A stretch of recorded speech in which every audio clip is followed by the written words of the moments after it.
you had any fun or awkward stories so far? I remember you mentioned Didus. He didn't say this, but I remember hearing the story where the delivery guys came. Oh my God. Oh, so bringing back to the whole, like, when people first look at me, they just assume that I know how to speak Japanese. Yeah. So when we were getting our fridge delivered, we didn't have like an interpreter with us at that time. We were just getting our fridge delivered and installed. Same with our washing machine. Yeah.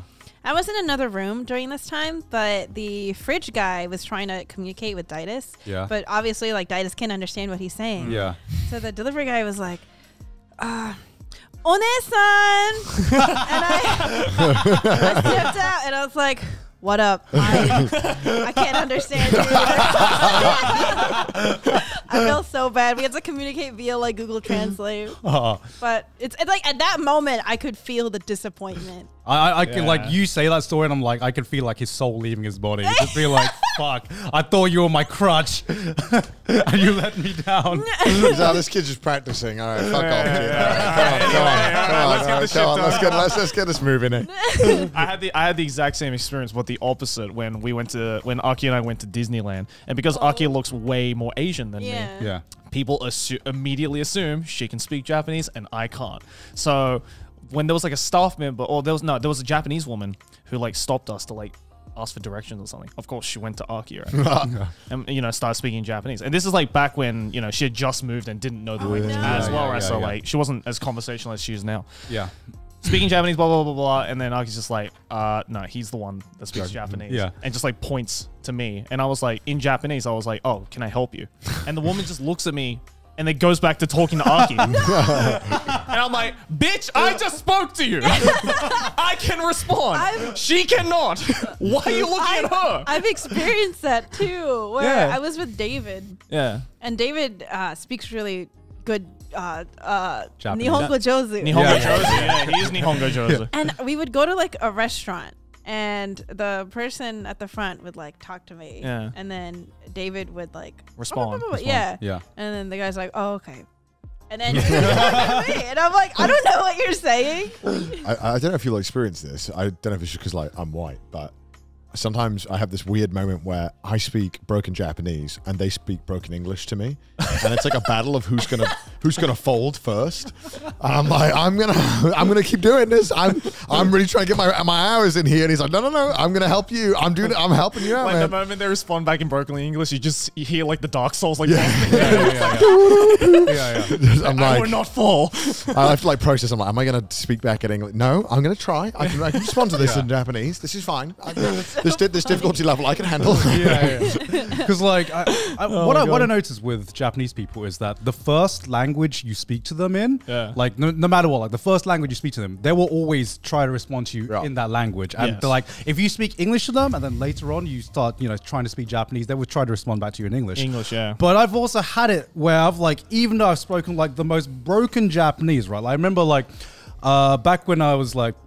Back when we had to get like COVID tests and we had to like phone up a clinic to get some COVID to get a PCR test. There was this clinic that's apparently they spoke English, right? But I know what that means, right? I know what that means. Yeah, in like, Japan, that's what it said on the side. Yeah. It's like the only time in Japan where they like actually just full on fucking lie. They literally clickbait. Yeah. So I phoned up the clinic, and of course they're speaking in Japanese. So I'm like, okay, it's one of those. I'm gonna have to like practice my Japanese. So I start speaking the most broken Japanese, trying to book my appointment, and everything's going fine. And then they ask a question off the script, just like they ask a complicated question that is like way above my level, and I'm just like, ego daijoubu desu ka? And he starts speaking in perfect English. I'm like, motherfucker, like this is the one time you can start speaking English, and then he explains it to me in perfect English, right? I'm like, oh, great. I'm like, okay, that's fine. And then he goes back to speaking Japanese again. Like, even though like he's like, I'm done now. I'm done. Even though he can clearly hear that I'm like really struggling with my Japanese. What if that's the only line in English that he can actually speak? To continue your free trial of English. So your 30-day trial has expired. Please pie Winroth. It's weird because like every single clinic I've been to that advertises like English, it's always been like the doctor speaks maybe like hello, Yeah. And like maybe can kind of explain like he kind of understands. It's really bad. I mean, I just went to one recently, right? And I hear the same thing. And the only time I've ever had a doctor who spoke like perfect English was one where they didn't advertise it as being English. Right. Oh my God. And the doctor just was like, "Oh yeah, by the way, I lived in America for 6 years and studied medicine." And I was like, "Why didn't you advertise that you could speak English?" Like I would be coming for this. I'm like, every single other one says they speak English and they don't speak English. And like one of them was like attached to a pharmacy, right? So the doctor said that he spoke English, spoke like no word of English. He didn't. So I was trying to explain that I had a sore throat, and he was like, he didn't know the word for throat. So I said it in Japanese. He was, "Oh, okay, I get it." And I was like, "You don't know the word for throat? You're a doctor, bro. It's COVID times. It's like one of the only things you should know." Yeah. Like what? So I get my prescription. I go over. Of course, the guy who's giving me the subscription just starts speaking to me in perfect English, and I'm like, you should swap with this guy. You should be the doctor. You should swap because I mean, you basically same thing, right? I think I just take whenever you go onto a clinic website or whatever, and it says, "Oh, it can speak English."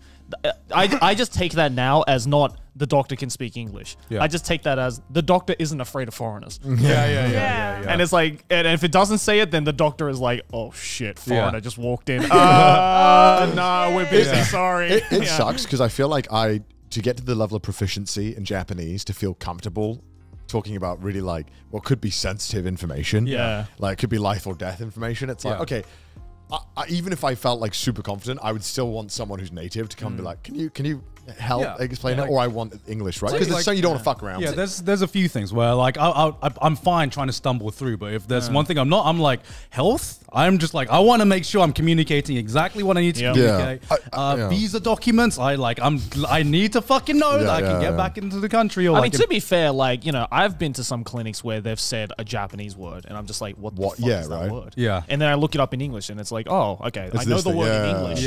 But like I don't know how to communicate that to the doctor, right? So like it must be like fucking like 10 times more difficult. I can't take most medicine, like most over-the-counter medicine, because most of it like is I just for some reason like Pepto-Bismol, ibuprofen, all of that stuff I can't take. Nice. Right. It's like thins your blood. Oh. So I can't take any of that. So like when I'm talking to the doctor, it's like I have this condition. I'm like, it's not a big deal. Like everything's chill, super chill. Just please don't give me medicine I can't take. I'm begging you. Yeah, so like I learned the Japanese word for your condition. What is it? When you got because again, the only time I use it is when I had to go get medicine for this guy. I had to tell the doctor in the pharmacy that like, oh, my friend has this condition, but I didn't know what it was in Japanese. I think I know the kanji for it because I've had to brokenly write it out a few times on forms, and it's like a 1-year-old wrote it. Yeah. Like I'm pretty sure if you wrote kanji like that in China, you wouldn't be allowed to progress. It's like hakitsubyo or something like that. Something along those lines. Should we see how close? I don't actually remember. Let me have a look. I know it has ketsu in it because that means blood. Okay. Let me have a look. Let me have a look how close you are. English word again? Yeah, hemoglobin. No. That's the blood. That's the blood. What's the? I didn't even remember the English word was. Hemophilia? Hemophilia. That's fine. I didn't even remember what the English word for it was. Okay, so I should know this because I have it. I probably should learn it. What's the Japanese word for it? Ketsuyubyo. Ketsuyubyo. Yeah, see, ketsu. I got ketsu. I know the kanji because the first one's blood, and then it's like Tomodachi kind of looking ass. It looks like Tomodachi. Oh yeah, no, it is. Yeah, Tomodachi, and then it's the last one. I don't know what the fuck that counts. That means it's blood. It's blood friend something. It's blood friend disease. Blood friend disease. I should remember that. I was close. I was one simpler way. Yeah. You know what language moment I find so inspiring? What? A few years ago, during the trip that I was on to Osaka with my mom and my dad, we actually got lost at one point. Yeah. And we couldn't figure out how to get to the station we were trying to get to. And nobody that we were stopping could understand us, and we couldn't understand them. And so we were like freaking out. And finally we find this police officer guy who like walks up to us, and he starts like speaking to us in Japanese. Yeah.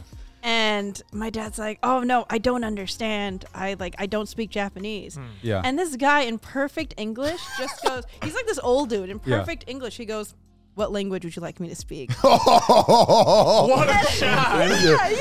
And my dad's like, Name a do language. you know Korean? And he starts rattling off in Korean. What a badass! Yeah, Bro, he's and like I one of was those like what OG the- language YouTubers that like, Yeah. I will give you $100 if you speak a language I don't know. Like, the fact that you can be proficient in so many just to be like, give me one, I'll Yeah. whip it out. What do you Yeah. mean? He was literally just like, name a country. That's such a fucking flex, dude. Yeah. That's what I'm saying. If I had to choose a superpower, my superpower would be I wish I could Yeah. speak No, every dude. language. No, mine Yeah. would be being able to immediately guess the country on GeoGuessr by like just the landscape. People are like, "Oh, this sand only exists in like the northern Kenya, actually," and I'm like, "How the fuck do you know that?"